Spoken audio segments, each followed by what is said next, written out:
your knees will drop. If your name ain't found in the book of life, you're cast into the lake of fire, second death. That's right.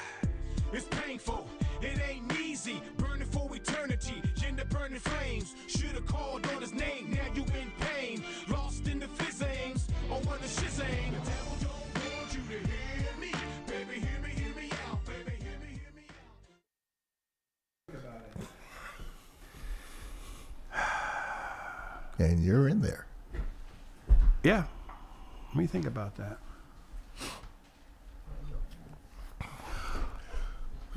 We're Hi, we're back. We still, boy, I didn't hear any music or anything. That's okay. We're back for round 2 of our Schedule 2 rounder. We're dealing with race, ethnicity, nation relationships within America. And the topic started out to be, who is their biggest, is the Caucasian race or the Caucasian nation in America its own biggest enemy? And is the African race or the black race its own worst enemy? And I think it's been determined that ultimately we are our own worst enemy. But why?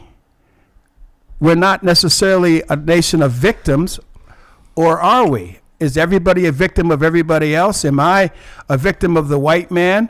Am I a victim of the black man? Is Nira, as a woman, a victim of the women that she's been around, or the white men? How many black men have had a chance to oppress Nira in her world? Dan, oh, my brother Dan, Canadian, Caucasian, has a whole interesting take on this whole thing, which, quite frankly, it's not that I have not heard it before, but we've never had a chance to talk about it in such an intelligent fashion. So I thank you for that and the open and honesty of that. But it is scary to some people what's being said by all of us in this conversation. Would not you agree, Bishop? I would. Nira? Hello, Nira. Is her mic up? Are their mics up? There we go. Okay. Guys, what'd you say? We didn't hear you. I said I'm liking it. It's a good conversation. It's one that needs to be had. Mm-hmm. Yeah. If we are to heal as a nation, if we're to heal internally, these conversations need to be had. They have to be had. It has to be hashed out. The sad thing is that it's not going to be resolved in this one segment or on this one program. This nation needs to be brought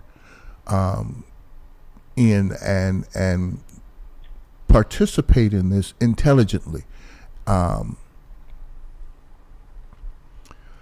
can we accomplish this? People and black people don't figure out how to have a direct conversation one to another without a politician or some media talking head steering and manipulating the direction of the conversation. If we don't learn to talk to each other, we're going to lose this country if we haven't already. Well, because I resent the notion that I'm a talking head. Well, but you're not manipulating, and you know what I'm talking about. You know, of course I know what you're talking about. I'm just messing with you. Yeah, I know. I'm doing my job. Mainstream media does not do journalism anymore.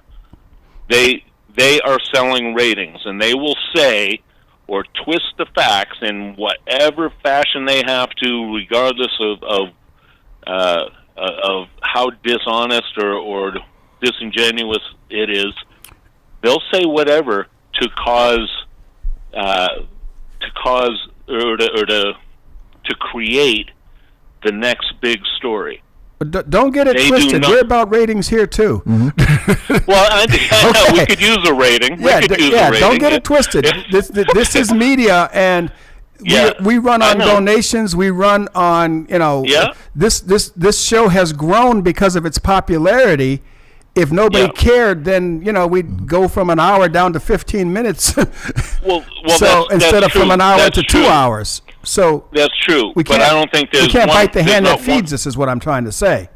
Yeah, but there's not one person in this organization that would be willing to cause riots in the streets of Dorchester or anywhere else where innocent people are going to get hurt and killed and injured and all this stuff. I don't see that any of us are willing to misrepresent facts, knowing that it would cause that. I think we're here talking about truth. Well, and that's the difference. Who does that? I think. Yeah, let's see. CNN, ABC, NBC, CBS. I get it. The Fox, whole alphabet. The whole alphabet. The whole alphabet. Absolutely, they all do. But then they won't have.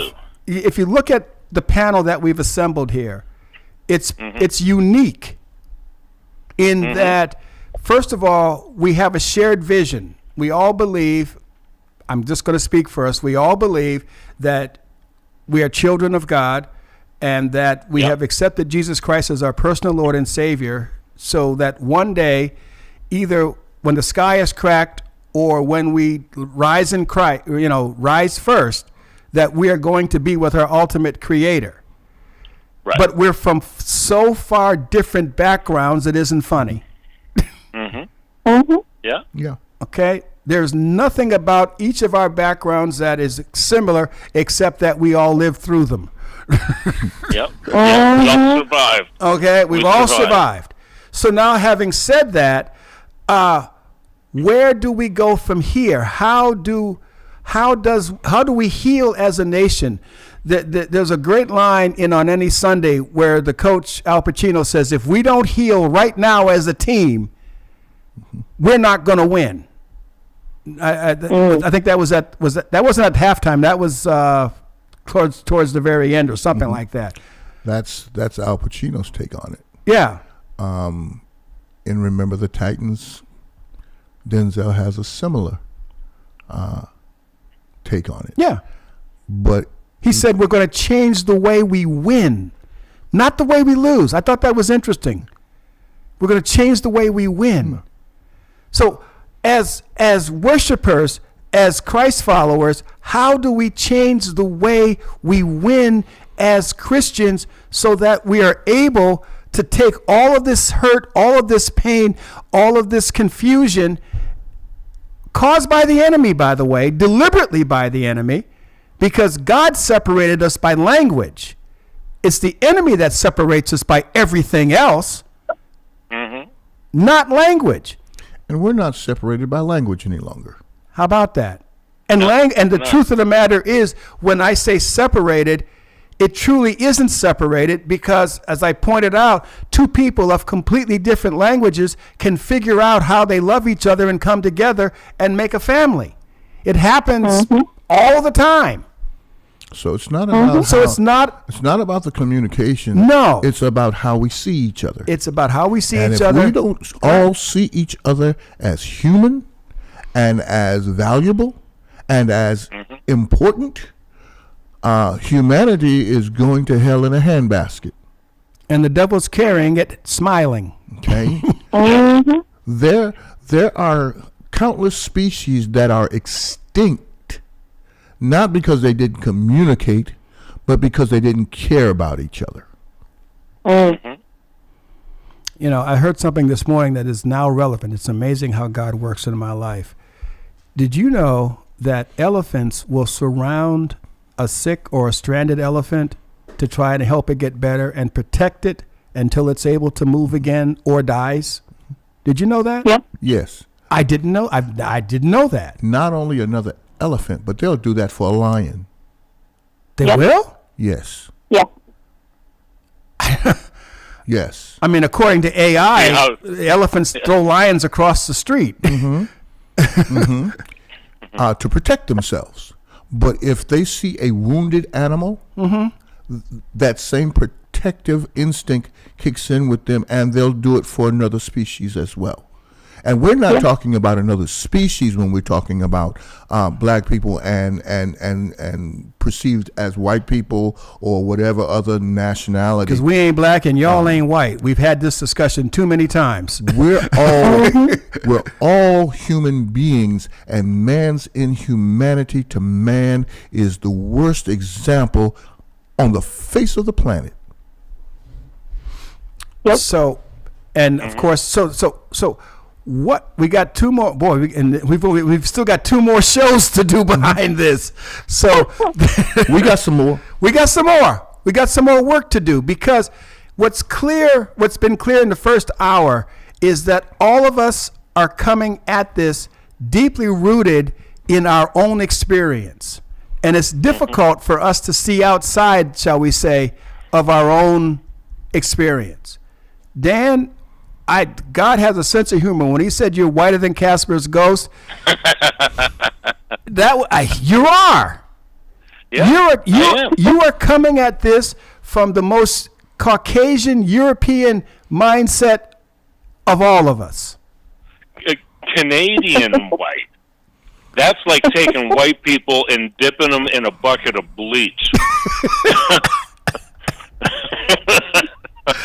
And listen, I want to tell you a very quick overview. We don't know that you know how to do that, but Yeah, our engineer has got a finger poised over the button.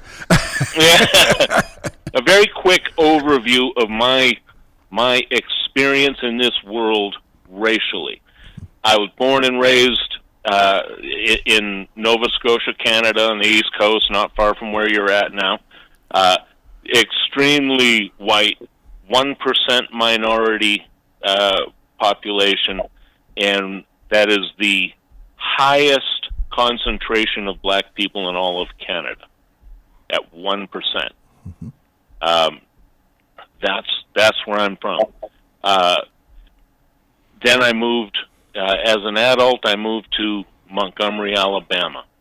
That was a little bit different. I came out. To say the least. Yeah. To say the least. I firmly believe that they, immigration, they need to stop you at the border. Where are you going to, boy? Montgomery, Alabama, sir? No, I don't think so. Why don't you try Portsmouth, New Hampshire there and come back and see us in a year? We'll let you go down to Virginia and dip into this easy, But I went straight to Montgomery, Alabama. I had a brother down there who was stationed there in the Air Force, and I went down to live close to him. And I got down there coming out of a left-wing socialist school system that teaches great ideas with not much basis in reality. All white people and all black people, we're all equal. We should all be able to get along together. We're all one culture. No, we are not. I found out the no, we are not when I went to Alabama. I got down there thinking, okay, well, I'm going to make a point. I heard. You there? Hello? You cut out. Black person Okay, in Alabama. Hold it. No. Hold it, Dan, you cut out. You said I heard, and then you cut out. So pick it up from I heard. Oh well, okay. I heard about all these redneck racists in the deep South in Alabama, and I didn't want any part of that kind of culture, and I wanted to make a point of letting every black person in Alabama know that I love them, see them as equal. I got down there and started off on that plan, and within 6 months, I'm like, where can I sign up for the Ku Klux Klan? I mean, I was so frustrated.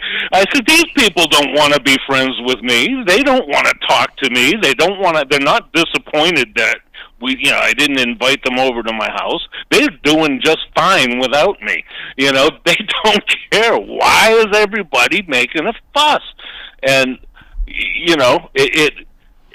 I was so disgusted at what I had been taught. It was so wrong what I had been taught. And I don't mean to diss black people in this. It's not that. What was wrong about it? black people live a different way than white people do, and it's, as you know, you're from the South too. Mm-hmm. White people, we are very boring compared to black people. We we are very, very boring.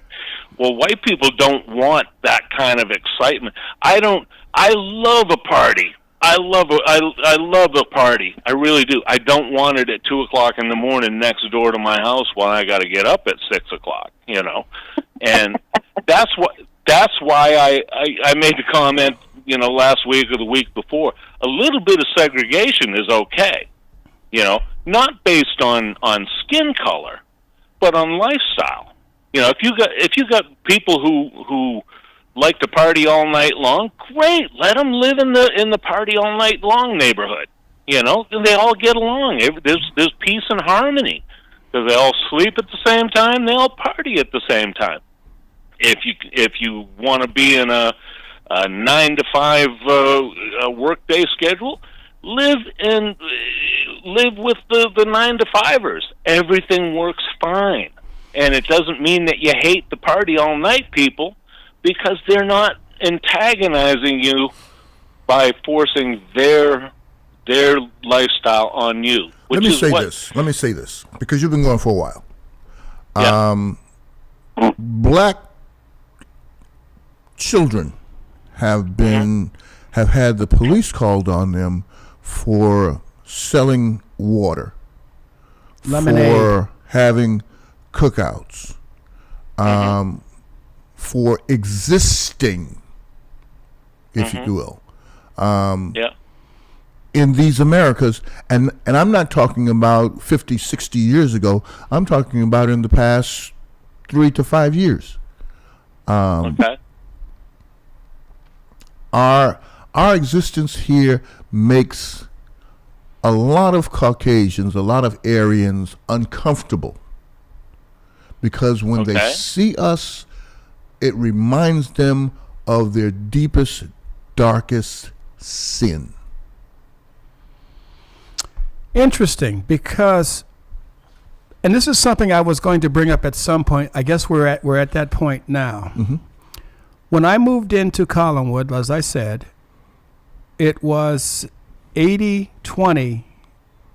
When I left Collinwood, this is in 7 years, it went from 80-20 to 60-40. Mm-hmm. And the last time I was back, it's 80-20 the other way. The only people, the only Caucasians who are living there now are the people who owned homes and have no hope of selling that home for anything close to what it was worth at one point in time, and nowhere to go. They're going to die in that home because they don't have a choice. Why? Please, America, answer me one question. Why is it when I move in, you move away? I'll tell you exactly why. And this happened not to me. I didn't own a home in Alabama, but someone who looks just like me and has my last. You're cutting in and out again. Everybody. Hold it. The last thing we heard is looks like you and has your la. Okay. This is a family member of mine owned a home in Montgomery East, and nice middle class neighborhood, not rich, not poor, just middle class. Everybody mowed their lawns. Everybody was courteous. It was safe. Kids played in the street. They're in by dark. It's a nice neighborhood. The very first black person to move in there bought the house right directly behind my family member. The whole neighborhood went up for sale immediately because the knowledge, as you say, okay, first one comes in, that's not a problem. But that opens the door to another family. Now we got a black family, and the lifestyle is different. There's a black community in there, and it's not compatible with the way this neighborhood was. It's a different lifestyle. That whole area now is a ghetto. Can I tell you something, Dan? Can I tell you something? We're living in this country, whether we like it or not. But I can tell you this point of fact. I don't know of a black man or a black woman who asked to be brought here in chains. Europeans brought us here for their benefit. This country became a world superpower in under 100 years. How does that happen without free labor? You brought us here, now we're here, we're staying. Okay.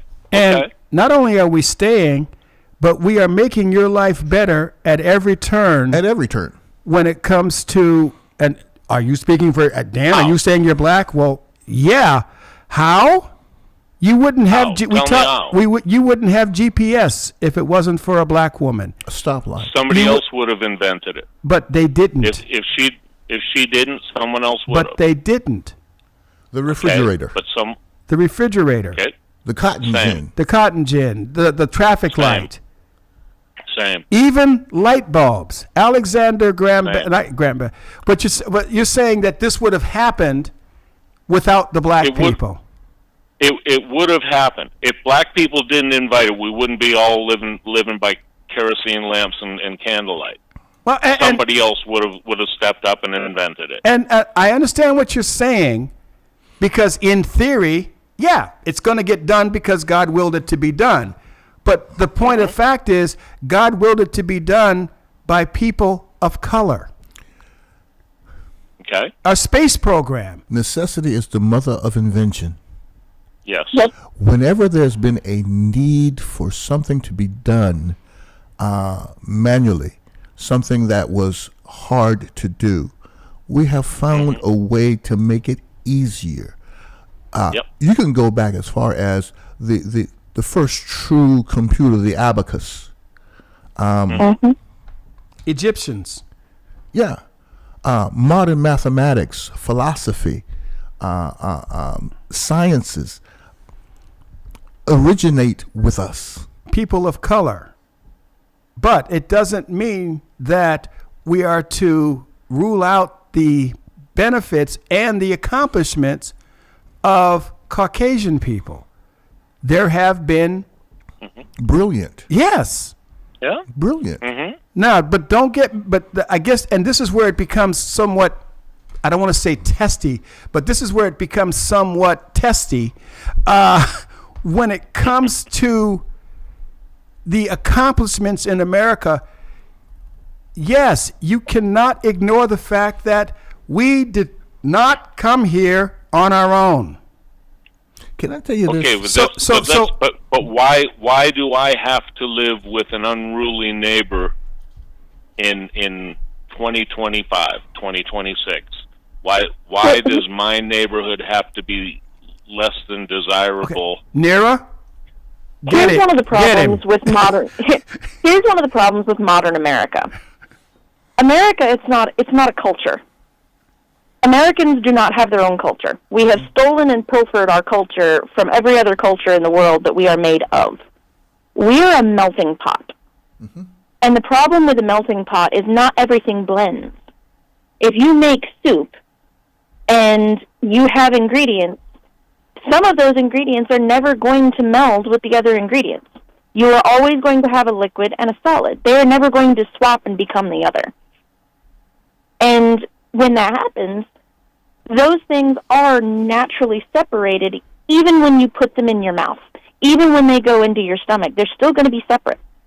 But America has tried to make this idea that we are all supposed to be the same, and we're not, and we're never going to be. And that should be the whole point is, in soup, you don't want it to be the same. You don't want the same flavor. You don't want the same mush. You want there to be a liquid and a solid. You want there to be different flavors that can be tasted. Because if it's all the same, then what in the world are we doing? I still want to know why I have to, when I mow my lawn and I bring my kids' toys in every night and keep things neat and tidy in consideration for the rest of the neighborhood. I want to know why I have to tolerate other people in my neighborhood, on my little cul-de-sac, that let their grass grow wild. They party all night long. They don't care who sleeps, they don't care any. They're as inconsiderate as can be. Why do I have to tolerate that because a black person contributed to the light bulb in the space program? And see, that's where Dan's point came in earlier when he was talking about the 80-20. You don't have to. You have the opportunity, just like they do, to change. Yep. To move, to go somewhere else. Yeah. And that's how we end up having those pockets. Yeah, white flight. That's what they call it. Can I tell you something? If white America moves to the moon, we're coming too. And most likely, we will have been the ones who designed the engines that get you behind there. Yeah, you think so? Yeah. Well, we're coming. I don't want to go to the moon if there ain't good barbecue. There you go. I'm from the South. I don't want to go to the moon if there ain't some good pulled pork. You and my wife both. I'm a rib person, but she's a pulled pork person to her heart. Mm-hmm. And I've tried. I eat pulled pork, and I've had it, but no, I'm the rib person. You're the rib person. Yeah, but I don't know. Apparently, according to my family, I do not know how to clean a bone because they would always they would clean. That was so bad they would clean my bones. I got Dan's bones. Okay, I'm not making this up. I got a shout out to my band brother back in Mansfield, Ohio, Aaron Durgan. He's a most incredible harmonica player I've ever heard. Is he black or white? He is 1159. He might be 1159 and a half. You know what that is? Of course I know what that means. Here's the other part of this. Keep something in mind, my brother, and I love you. You know I love you, not a problem. But I had to learn your language. You don't know squat about mine. Mm-hmm. Oh, I've been going to school. Yes, you have. I've been going to school. See, when I get stopped by the cops, I get away when I speak his language. Yeah. But if I speak what he believes my language is, I'm going to jail, and my car's getting towed. That could be. That could be. Hello. No, come on, Bishop is looking at me like I'm just a little bit different. It depends on the circumstances for which I'm under. If I'm wrong, you will speak his language. Then I'm speaking his language. Okay. If I'm pulled over for apparently no good reason, what are you stopping me for? It's on. Yeah. If you pull over for DWB, it's on. Yeah. You know what I can say that you can't? Yeah. Thanks for the warning, officer. I'm sorry, that was cold. That's a fantastic point, though. But the reality of this is also not true. But okay, it's a great joke, but it's not true.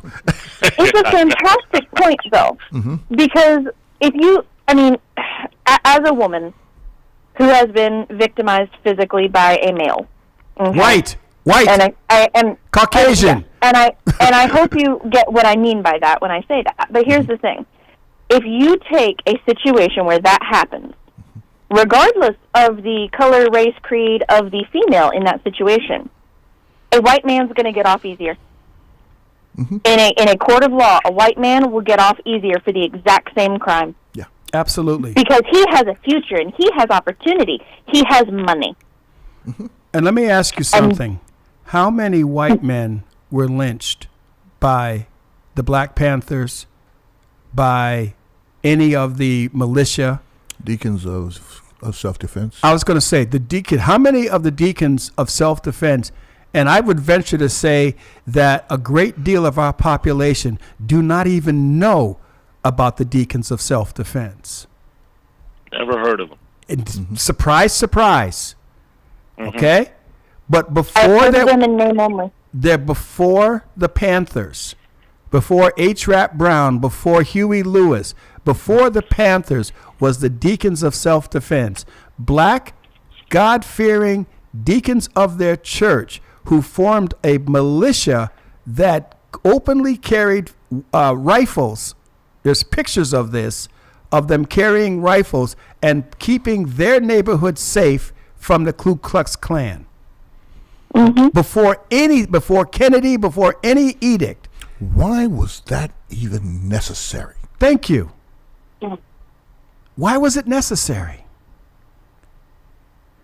Because humanity at its core is disgusting. We can't have dead air. So somebody say something. Yeah.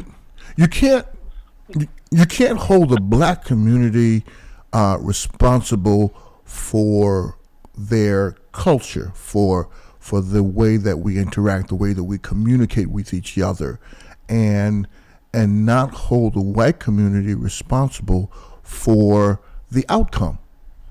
Or why it was even necessary. Yeah. See, remember that, oh my goodness, this is hurting. Remember that the slave owners did not allow their slaves to read, write, to study, but they taught one person on every plantation, usually the oldest woman who was no longer fit for childbearing or whatever. They taught her how to read English, how to read the Bible, and they would parade her out during their get-togethers as to show how this monkey was able to speak the language. Mm-hmm. But what they didn't expect was her at night teaching the children and the rest of the people on the plantation how to read, how to write, how to understand. Oh my God. They had such an understanding of the Bible that they knew where the slave owners were wrong in their portrayal of why God had ordered them to be slaves. Yep. Some of them even said they must be reading a different Bible. So we have to be mindful that this is not a black-white thing. It never has been a black-white thing. No. It's humanity. Power. It's evil versus good. Okay. And Dan, to answer your question, why do you have to live next to somebody that annoys you? Welcome to the world. Yeah. Here in the past few days, we have had a former president and his wife used as a meme. The first black president and first lady of the United States paraded as apes by the sitting president with no apology. I would argue that only because I understand what you're saying, but I would argue that he said, the sitting president said, I didn't know anything about it. Why would I believe a liar? I'm just saying, let's get all the points out there. Yeah. He said, I don't know anything about it. Okay. And my question is again, why would I believe a liar? And the answer is you don't believe a liar. I don't. So it is what it is. How is a low staffer, how is a low staffer going to get access to that kind of technology, if you will, in the White House? It doesn't happen. And if Donald John Trump had not proven himself over the years that I've been acquainted with his life and how he views black people, I would give him the benefit of the doubt. But given that I know how he has done, no, I can't. I won't. Okay, so we're going to move. I'm not arguing this point with you because you and I will go back and forth on this forever. I'm just saying that in all aspects, what annoyed me about the press and I'm not, as people know, I'm not necessarily a Barack Obama fan. I did in fact vote. You don't have to be. And I know I didn't, and I did in fact vote for him his first term of office. And what annoyed me about the press conference on him was it was so one-sided. They even made fun of his quote-unquote manliness and his ability because he couldn't throw a baseball. I don't think I can throw a baseball, and I dare you to say I'm not a man. But that's just, but all of that nonsense. So, what president, what administration in the United States has ever done that? Oh, none. But what president has, resegregated the military? What president has created Jim Crow? We have one. So, I mean, the human nature is going to be mean and nasty, and that's what it is. Mm-hmm. And I'm not going to argue that point. But all of that is so easily fed by us. Why? And that becomes the question. Why? Why is it so easily fed? Whether he did it, which if he did, that was absolutely shameful. Whether he allowed it, again, shameful. Whether somebody created all of this and said, this is a perfect thing to tack on him because of his background, all shameful. And all extremely possible. And all the things I care about right now, that isn't even on the list. It should never have happened. As a leader of people. Yeah. As a leader of people.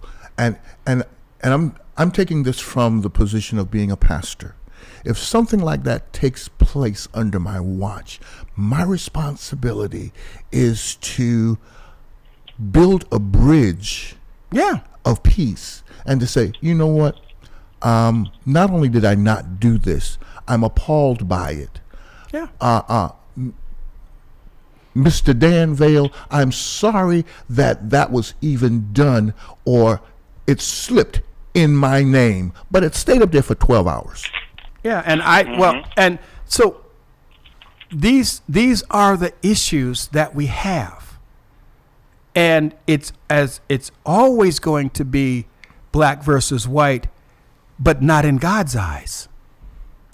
God's eyes, it's justice versus injustice. And sin versus righteousness. That's ultimately where it all comes down to. And the whole country right now is watching this kidnapping or not kidnapping of this one person. And nothing to stay against that. But there are far more tragic events happening There's thousands every day. Yeah. That why is this the big deal? And we can say it's the big deal because she's 84. Yeah, that's an elder. I was taught elders should be respected. Even when they're silly. Even when they're nasty. Even when they're wrong. They're supposed to be respected. So yes, this is a deal. But why is it wall to wall? Is nothing else going on that we should be focusing on? And the answer, of course, is what's the point? That's the point. There are other things going on. They don't want us focusing on those because they don't want us united. How do we unite if we don't even want to talk? Let alone, that's the thing. We don't even know why we should be. Dan, the people who live next to you that party all night long, they're wrong. They're wrong. Yep. They're flat out absolute because they are not respecting your humanity. Okay? Now, they're not respecting. They're not respecting. No. Never mind society. Don't do that because it's not society's issue. Society says until you get above 106 dB at 10 o'clock, I'm not interested. But you and I both know in the world of sound that 105 is loud enough, doggone it. Yeah. Plenty loud. Yeah. Okay. In my white neighborhood in Pembroke, Massachusetts, my white neighbors to the rear, would throw a block party starting at 2 o'clock in the afternoon where nobody could hear themselves think until about 11 o'clock at night. Yeah. And if Dan was there, yeah. And if I was there, I got a phone call from somebody who was 5 miles away from when I was doing sound in the public, and they said, "Dan, where are you?" And I told them, and they said, "I knew that was you. Turn that thing down. I'm 5 miles away from you, and I can hear you in my kitchen." Does that sound like me? Yeah, that's you. Yeah, that's me. That's you. So it wasn't the government telling me. It wasn't the police coming in and saying, "Hey, according to our decibel range, you're too loud." It was a neighbor calling me and saying, "Hey, respect me." Yes. And my response was to turn it down. And until he said he couldn't hear it. and that's I think where I can't speak for all white people, but no, really, again, you've been doing such a great job up to now. Why would you stop? Well, painting with a broad brush again. I don't think white people care what color your skin is. They really don't. Yeah, they do. They do. I disagree. Well, you may disagree all you want, but when I was working for a company that was was the rival to Muzak, I was working for them. I drove a huge white truck with the letters painted in full. You've seen the truck in full size with ladders on the top. And when I went to the bank, my supervisor wanted to finally know what we did out there. So he rode with me first. Why? Because I had the highest repair rate. I had the least callback rating, and blah, blah, blah. So he's riding with me to see what I'm doing. We get to the bank. He is in the same jumpsuit I'm in. His badge is out there. My badge is out there. The truck is invisible from the parking lot. The bank manager came in and ran me up and down, all my credentials, where's my driver's license, what paperwork, all of this. I had to show them all of that. He stood right next to me, never talked to him one time. It matters. Yep. And when we got back in the truck after solving the problem, he said, "Dan, did I miss something?" Mm-hmm. And I said, "No, sir. Welcome to my world." He said, "You go through this every day?" I said, "I go through this every call." He said, "How do you handle it?" And I said, "I work for you. Why do you allow it?"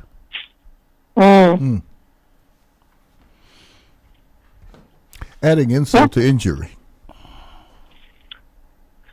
Yeah. Well, now, granted, I said it with a smile and a laugh and the whole bit. Yeah, you did it the Dan way. I did it the Dan way. But I wanted him to understand that I didn't create this world. And I'm forced to live in it. I'm forced to suck it up. Okay? Yeah. I'm forced to have a 4-star hotel's concierge tell me, "I don't give a blank who you are. Fix the MFing thing, or I'll get some other blank who can." What's the problem? You're the professional. You find the blank problem and fix it. This was a concierge at a 4-star hotel. But when he saw me in the bag, he cussed at me like we were on a dock. And I wasn't the one that messed it up. The guy because my job at this company was to go behind everybody else and fix their problems. And I was the only one of me there. So you know who caused the problem. Yep. Okay? I got back out to my truck and I told my dispatcher what he said. He said, "Dan, I get it. Can you fix it?" And I said, "Come on. You know I can fix it, but I don't want to go back in there." He said, "Dan, please, just settle down. It's a client. Take a minute. It's a client. Take a minute, but go back in and fix it and have as little to do with this person as you can." And I said, "Absolutely."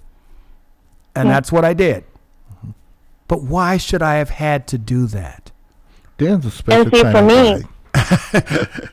Say, Nero. for me, even being Okay, hold it, Nero. who I am. Uh-huh. Well, even me being who I am, it doesn't matter who I'm working with. You are still a human to me. It doesn't matter what you look like, what you smell like, what you're dressed like, where you come from.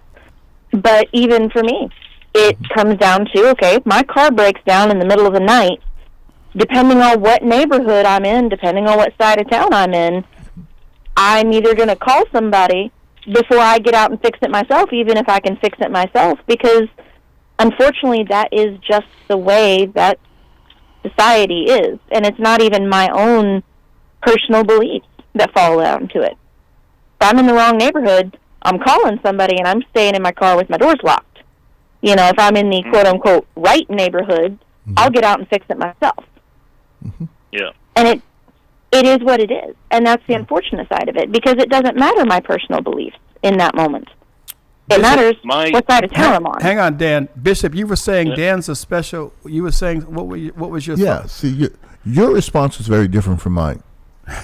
I was working with a world-class company at the time, and my supervisor asked me to attend a supervisor's meeting for her.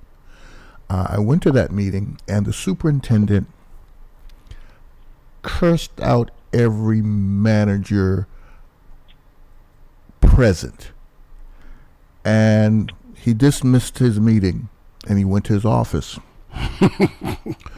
By the time he sat in his seat, I was right in front of him. And I told him, I said, I see the way that you speak to managers here. I said, if you ever speak to me like that, there's going to be some furniture moving up in here. I love it. I love it. He was the superintendent. Yeah. And from that day forward, whenever he saw me, he didn't care who he was with. He didn't care who he was interacting with at the time.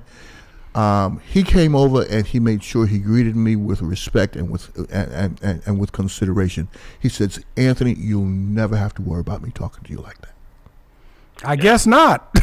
No. Yeah. Yeah. And the reality of it is those type of things take a heavy toll on me. I don't suffer fools gladly. We have 4 minutes. And I would just as soon punch you in the face and be done with it and deal with the consequences. Now, that does not sound like Pastor Dan. I get it. Yes, it does. Sounds just like you. Okay. But we're old now. And we're Christian now. And we're leaders now. I was a Christian then. I was a leader then. Some people still deserve a knuckle sandwich. And here's my point. Who better than a Christian to deliver it? Absolutely. Seriously, who better? Who better than a merciful, gracious, loving individual to correct the bad behavior of another individual more than a Christian? Because shepherds were not nice to sheep. No, that's why they had the rod. Exactly. Yeah. The staff was to pull them back in line. The rod was to beat them. Yeah. To get their attention. I want to share. We only have 3 minutes. You want to share? Yeah, we got 3 minutes. Dan, take a minute. Give me 1 minute. When I first moved to Montgomery, Alabama, one of my very first indoctrination lessons, I got a job. I worked at a cotton warehouse, at a pre-Civil War cotton warehouse. And we lost you. Okay. Full of white people in the whole business, including the owners. The black people there who had been there for decades called me sir. All the respect that I was not entitled to, I should have been calling them sir. But at the end of the day, we all made $3.10 an hour. All right. On that happy note, we have 2 minutes left. I can't wait to see what God is going to have us talk about next week, because I think we've kind of got it to where at least it's out there that none of us are fooled, none of us are mocked. We do understand the ultimate evil and the ultimate tools used to divide us. So maybe we can talk about next week the healing, and where do we go from here, and how as leaders and pastors we can effectively pastor the different nations within our congregation. The female nation, the male nation, the teenage, the children, the not sure nation, the ones who are dealing and struggling with private and secret nations. How do we deal with that, let alone just the black and white issue? Because I think that's obviously, clearly not as simple as black and white. It's not. And never has been. No. Right. Never the fact will that be. and never will be. The fact that these black people called you sir and you're making exactly the same amount. Where does that come from? Mm-hmm. And why didn't you correct them? I'm not a sir. But anyway, Yeah. 1 minute. Let's wrap it up. Oh, my goodness. I am Pastor Dan Walker. She is Chaplain Nera. He is Brother